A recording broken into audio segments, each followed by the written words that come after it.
Hi, this is A. Wesley. That ain't who tells it like a TIS. If you like my video, please give it a thumbs up. If you like my channel, please subscribe. Topic today I'm going to talk to you about is the interview that Eboni did with Carlos King last week on his new podcast called Reality with the King.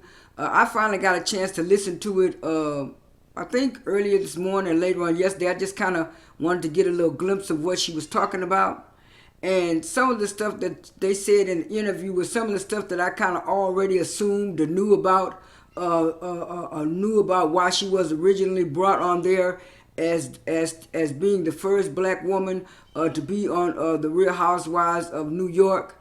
And we all kind of figured that because, like she said, when they started filming season what was it, 13? Season 13. She said that it was in 2020, like in the middle of 2020, and we all know what happened. In 2020.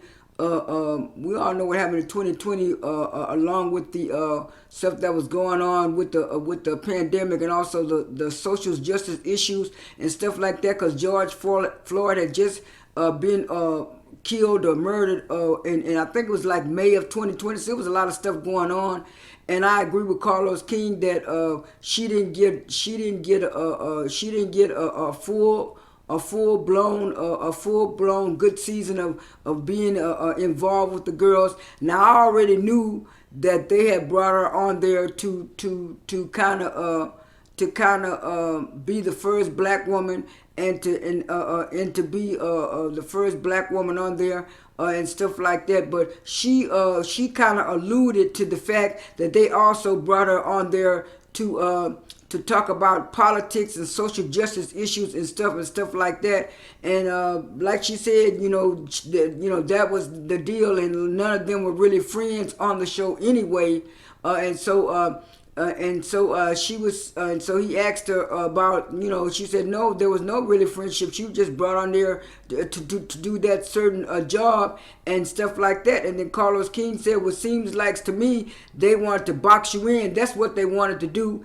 And I think because of the backlash, and like he kept mentioning throughout the interview, the black Twitter, because we didn't like the way that those people were doing Eboni. They wanted that show to be lily white, like he said, with all those old housewives drinking and doing all that stuff. And a lot of people were different from that. And like I said, according to Carlos King and different bloggers, the YouTube bloggers that I check out their channel every now and then, Blue Moon. New York is getting like the world is getting more diverse and stuff, and you got to kind of change with the times, and that's what Eboni said she thought she was doing on there. But like Carlos King said, she did come on there and shake the table, because if she hadn't been on there, it would have been the same old and stuff like that. And he asked her also about when did she find out about there were going to be two different shows of New York. She said she found out just like everybody else, but she said she did get a heads up.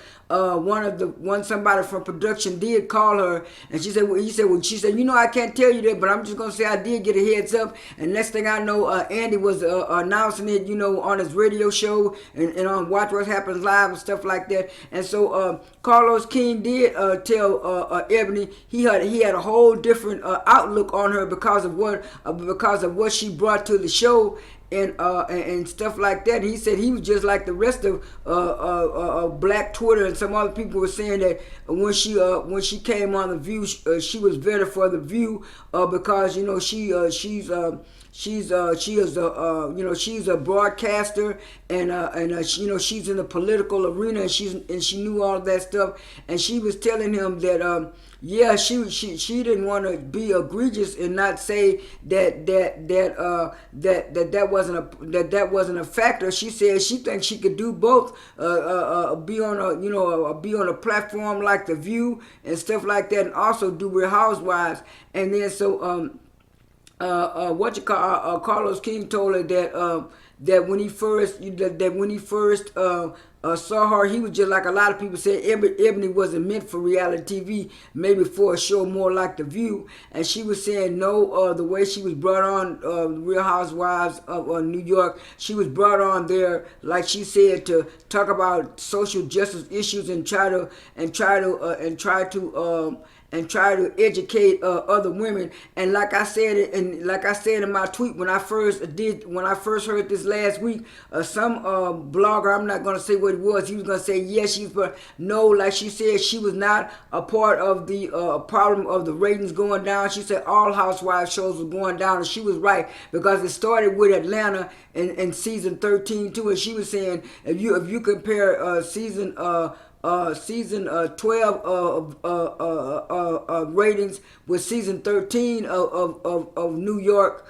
She was saying when they had 12 and she was not even on there, the ratings were low. But she was right about that, because even Atlanta, the one that they started, the most popular one, their ratings went down in season 13. So yeah, a lot of those housewives shows were going down, and they did need a little shake up. And like she said, he also asked her about, did what you call approach her, and she said, yeah, Andy Cohen approached her, and she said she has a little small social circle that she deal with, but she was saying, it was like an open audition, and like she said, it's like she said it's like she has to audition for her job all over again.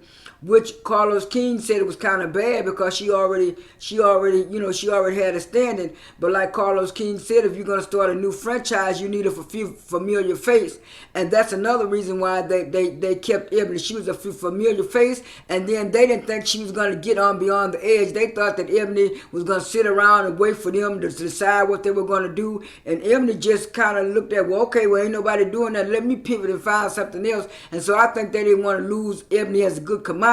And like Carlos King said, when you start a new show, you got to have a familiar face. If not, people are not going to watch it. They're going to want to see somebody.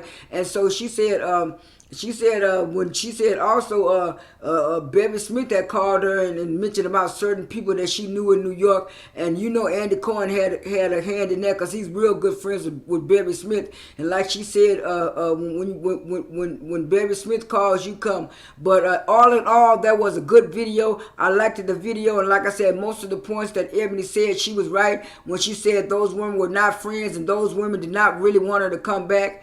And like she said, she wouldn't call it she wouldn't call it blackballing as far as that, but she said they were trying. She didn't use the word icing out, but that's the word I'm going to use. But they did try to ice her out, and thought she was going to be a meek and mild black person, and decide, okay, this ain't for me, I'm just going to quit. But when Ebony kept saying, she kept trying to negotiate with those people any and every kind of way. She came in there trying to negotiate with those women. They just didn't want to work with her, and it backfired on them, because they thought if they did their little shenanigans, people was gonna keep on blaming Ebony. But they underestimated Black Twitter and the black people. This is A. Wesley. That ain't who tells it like a T.I. is. I am out.